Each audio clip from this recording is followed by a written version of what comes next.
왜 살아야 하는지 아는 사람은 어떠한 상황도 견딜 수 있다. 철학자 니체가 한 말입니다. 오늘 여러분들에게 소개해드릴 책, 이 죽음의 수용소에서를 어떻게 보면 딱 한마디로 정리해주는 잠언이라고 생각하는데요. 말하자면 우리 인간의 인생에서 버티지 못할 불행은 없다는 뜻이죠. 만약 불행을 탓하고 불평을 쏟아내는 사람들은 그저 그 불행을 견디지 못할 핑계를 만들어냈기 때문이라는 겁니다. 이 책의 저자 빅터 프랭클이라는 분은 2차 세계대전 나치가 지배하던 당시 오스트리아의 심리학자였습니다. 로고테라피라고 불리던 의미요법의 창시자고요. 유태인이었기 때문에 안타깝게도 강제 수용소에 끌려가셨는데요. 그래도 홀로코스트에서 끝내 생존하셔가지고 이렇게 역사에 길이 남을 명작을 저술하셨죠.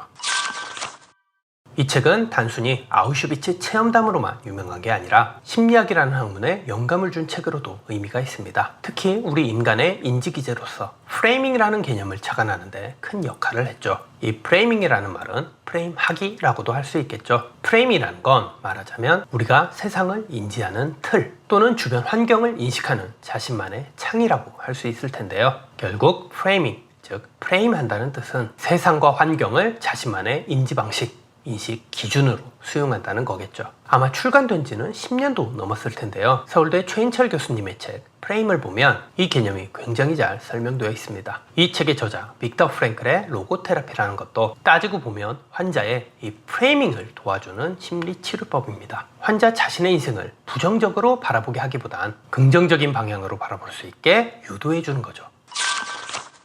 사실 이게 말이 쉬워서 그렇지 초인적인 정신력이 필요한 일이죠. 특히 이 책의 저자 입장에서 보면 이 빅터 프랭클이라는 분은 강제 수용소에 계셨던 분이에요. 대부분의 유태인들이 인간 이하의 취급을 받고 상당수가 죽어나가는 굉장히 참혹한 현장이었습니다. 만날 두드려 맞는 게 일이죠. 하기 싫은 노역을 억지로 해야 하고요.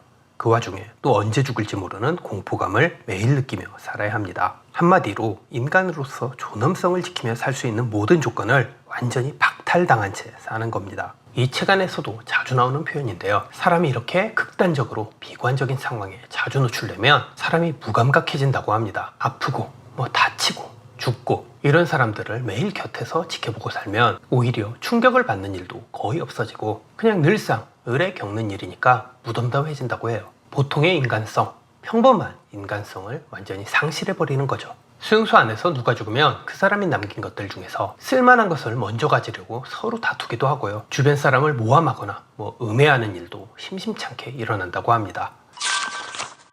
실제로 이 책에 나온 내용은 아니지만 제가 예전에 다른 책에서 읽었던 얘기인데요. 교도소에 수감되는 죄수들이 대개 언제 자살을 하는지 여러분들 혹시 아십니까? 거의 대부분이 수감되는 첫째 날 자살을 한답니다. 자기에게 더 이상 희망이 없다고 생각하기 때문이죠. 사실 수감 생활을 좀만 더 버티면 어떻게든 살아갈 의지가 생길 수도 있을 텐데 그걸 버티기가 힘든 거죠. 이 책의 저자 빅터 프랭클은 그런 의미에서 완전히 정반대로 굉장히 비극적인 처지에 놓였음에도 불구하고 아주 낙관적인 희망을 가지려고 노력했던 분이었습니다. 그걸 가장 잘 보여줄 수 있는 책 속의 한 대목을 좀 읽어드릴게요. 어느 날 우리는 참호 속에서 일하고 있었다. 잿빛 새벽이 우리를 둘러싸고 있었다. 우리 위에 있는 하늘도 잿빛이었고 창백한 새벽빛에 반사되는 눈도 잿빛이었다. 동료가 걸치고 있는 넝마 같은 옷도 잿빛이었고 얼굴도 잿빛이었다.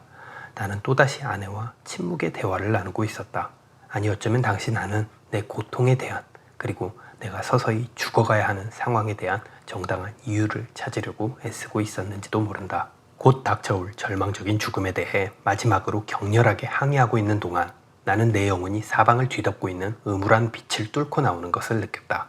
나는 그것이 절망적이고 의미 없는 세계를 뛰어넘는 것을 느꼈으며 삶의 궁극적인 목적이 있는가? 라는 나의 질문에 어디선가 그렇다 라고 하는 활기찬 대답 소리를 들었다.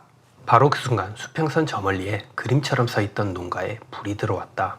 바바리아의 동트는 새벽에 초라한 잿빛을 뚫고 불이 켜진 것이다. 어둠 속에서도 빛은 있나니 빛은 어둠 속에서 빛났다. 나는 몇 시간 동안 얼어붙은 땅을 파면서 서 있었다. 감시병이 지나가면서 욕을 했고 나는 또다시 사랑하는 사람과 대화를 나누었다. 그러자 점점 더 그녀가 곁에 있는 것 같이 느껴졌으며 그녀는 정말로 내 곁에 있었다. 그녀를 만질 수 있을 것 같았고 손을 뻗쳐서 그녀의 손을 잡을 수 있을 것 같은 느낌이 들었다. 그 느낌이 너무나 생생했다. 그녀가 정말로 거기에 있었던 것이다. 바로 그 순간 새 한 마리가 날아와 내가 파놓은 흙덜미 위에 앉았다. 그리고는 천천히 나를 바라보았다. 개인적으로 제가 방금 읽어드린 이 대목이 어쩌면 이 책 속에 나온 내용들 중에서 가장 중요한 순간이 아닐까 생각해요. 전 이 인용문 속에서 특히 단어 3개에 주목하고 싶었어요. 이유, 목적, 빛. 삶의 이유를 깨달은 사람은 삶의 목적을 가질 수가 있습니다. 삶의 목적성이 뚜렷해진 사람은 어둠 속이 아니라 밝은 빛 속에서 살아갈 수 있고요. 말하자면 우리 인간에게는 언제나 우리의 의지와 무관한 불가항력적이고도 부정적인 환경, 상황 등에 노출될 위험성이 항상 존재하죠. 그러나 중요한 건 이 수용자가 그 환경과 상황 등을 어떻게 해석하고 그에 대해 어떠한 의미 부여를 하느냐에 따라 우리 인간이 갖는 삶의 의지나 태도, 삶의 가치관이나 목적성 등이 얼마든지 극적으로 긍정적이게 변화할 수가 있다는 뜻입니다. 이게 이 책의 핵심 요지이기도 하고요. 우리가 어떻게 이 긴 인생을 살아야 하는지 너무도 귀중한 교훈을 주는 대목이라고 봅니다. 마지막으로 제가 이 책 해설을 끝내면서 우리가 모두 한 번쯤은 필사해도 좋을 법한 책 속에 나온 문장 하나를 소개해드리겠습니다. 저자가 인생의 진리를 깨달았다고 수레하면서 직접 책 속에 등장하는 문장입니다. 인간에게 모든 것을 빼앗아 갈 수 있어도 단 한 가지, 마지막 남은 인간의 자유. 주어진 환경에서 자신의 태도를 결정하고 자신의 길을 선택할 수 있는 자유만은 빼앗아 갈 수가 없다. 정말 그렇습니다. 우리 인간에게 가장 중요한 건 어쩌면 자유죠. 내 인생을 주체적이고 능동적으로 살게 할 자유요. 마지막으로 제 채널 강의 영상에서 늘 그랬듯이 오늘 강연 내용과 관련한 테스트용 문제 글쓰기 스피치 발제문을 드리겠습니다. 제가 직접 쓴 예시 답안이 필요하시다거나 본인이 직접 쓴 답안을 첨삭받고 싶으시다면 영상 아래쪽 설명란에 적힌 안내사항과 링크를 참조해 주시면 됩니다. 제가 자주 영상에서 말씀드리는 것처럼 유튜브 강의를 보고 듣는 걸로만 끝내는 것보다 직접 글로 쓰고 말로 표현하는 것만큼 머리가 좋아지는 공부법도 없습니다. 부디 여러분들의 그 좋은 머리 썩히지 마시고 꼭 한번 풀어보세요. 그럼 오늘 영상은 여기에서 마치겠습니다. 지금까지 시청해주신 점 감사합니다. 오늘도 여러분들 모두 지적인 하루 보내시길 바랍니다.